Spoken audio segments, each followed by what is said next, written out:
is the back propagation.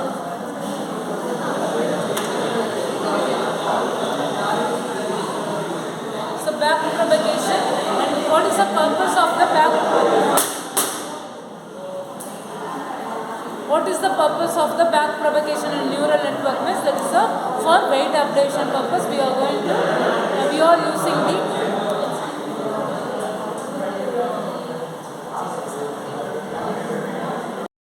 so back propagation that is used in a neural network. It's for back propagation is used in neural network. That is for the weight updation. Okay, that is the updation of the weight. We are using the back propagation. In back propagation, first we are going to select there is a stochastic. We are selected a random variable, and then we have calculated. That is we have predicted the output. Here we cannot tell that is what's the actual output for the input. Okay, and stochastic we cannot tell what's the actual output for the given input. Okay, but here we are using the under the back propagation. We are going to update the use of nothing but the use of the back propagation is the updation of the weight. Okay, so let us consider the example that is we have taken an input that is A and B. Okay, in between we are having a node or a neuron. Okay, so how many neurons we are going to use that bit represented? There is a H1 is the hidden layer is nothing but the neural network or a node. Okay, so and then we are going to produce the output. There is the output layer. Okay, input layer and output layer. In between that we are having a n number of hidden layers. Okay, so in our example, that is we have taken an input as A and B. So we have taken the example that is we have taken two inputs, that is A and B. We are going to find what's the gender. Okay. So for that A is nothing but the weight and B is nothing but the height of the person. That we are going to find whether they belong to which gender. Okay. So now the weight. Okay. So from A we have given two inputs, that is weight 1, W1 and W2. As like that for B. Okay. Four weights, there is a W1, W2, W3 and W4. Okay. So H1, the net have to be calculated now. We have to calculate the net, and this is H1 and H2. And in the back propagation, totally we are having two steps. That is step 1 is nothing but the summation, and the step 2 is nothing but the activation.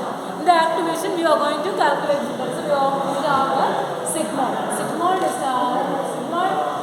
equal to 1 divided by 1 plus e to the power minus x. Okay. So there is a formula, and now we calculate the net. That's why we are named as H1 have been named as a net. Okay. So for the net H1, hidden layer H1, in the hidden layer we are having two nodes. The node 1 is H1 and node 2 have been named as H2. Okay. For H1, what's the summation? That is A into W1 plus B into W2 plus the hidden layer, that is the bias. Okay. So B plus B1. So totally that is the net H1 equal to W1 A plus B into W2 plus bias 1. That is a B1. Okay. And it activation, that is the sigmoid. That is the output. How we are calculating? That is the output out H1 equal to 1 divided by 1 plus e to the power minus net H1. Okay.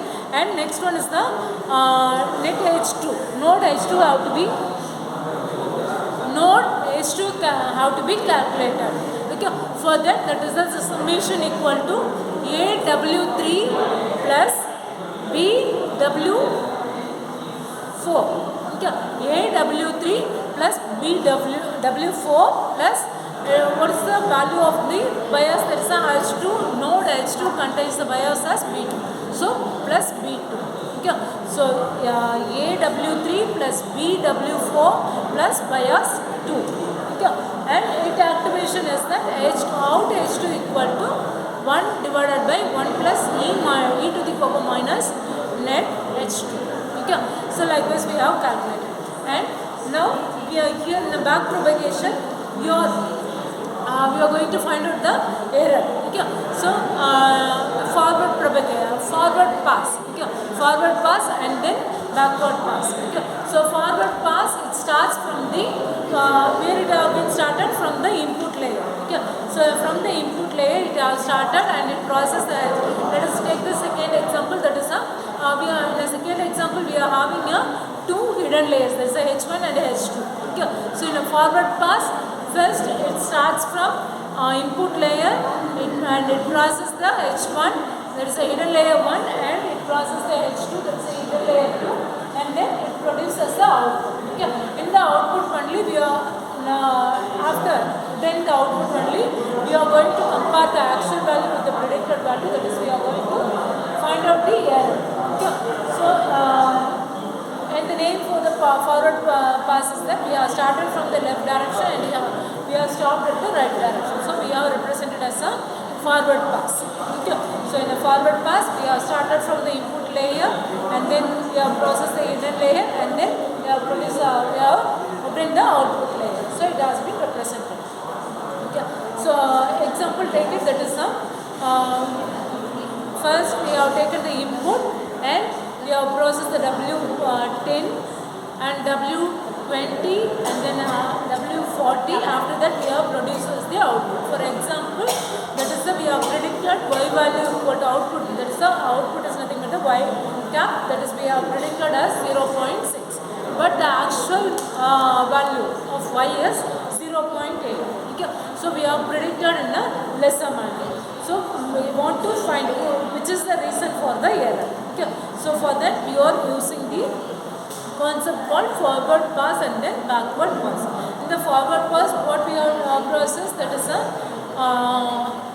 input layer, then H1, then H2, and then we have find out the y. Okay, that is the error. Error have been found out. Okay, so we want to identify what is the reason of which layer is the reason for the error. Okay, now we have obtained the error at the output alone, so we cannot tell the which layer. Okay, so see, compare from which layer we got the output y, that is from H2. Okay, H2 got the input from H1 and H1 got the input from the input layer. So we cannot tell which particularly we cannot tell which layer induced the error. So all the error depends upon all the previous layers. Output y, H2, there is a input layer, H1, H2 and then output. Okay. So to correct the error, what we want to do means, that is based on the error we are going to correct the layers. Okay. So that back propagation. Okay. So next concept we are going to take, that is a backward pass. So next is the backward pass. Under the backward pass, what we are going to do means, instead of starting from the input layer and then processing the H1 and H2 and then output, we are going to start it from output. That is from each layer we are going to correct the error. Okay. So in a reverse manner we are going to do it. Okay. So for that, what we are doing, first we are taking the weight 53 and then we are processing it. After that we are taking the weight 50 and then we want to process weight 40. After process, that is now we came to the input. Okay. With that we are not going to stop it. Instead of that, from weight 1, that is from the input weight 1 to weight 40 we are going to process. Okay. So that it has been represented as a backward. Okay. And a forward, we are taking the input layer and then processing the hidden layer and then we are producing the output. From the output only we are comparing, that is we have predicted the output. From the predicted output only we are comparing the actual output, then only we are identifying what is the error. Okay.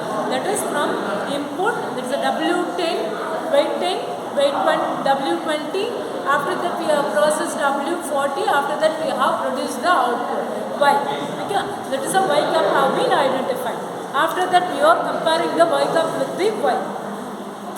Okay. That will be happen in the forward pass. Okay.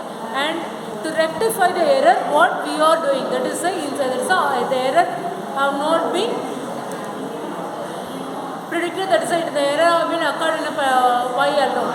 Okay. The y dash have been produced based on the input h1, h2. Likewise, it has been produced, so that in a reverse manner we are going to take it. Okay. So now we are taking the error. From the error, we are going to rectify the error in each and every layer. That is the first we have to process the W53, and then after that we have to process the W50. After that we have to process the W40. Okay. Now we reach the input layer. So in the input layer, we have to, from the starting node onwards, we have to process it. Okay. That's all about the backward pass.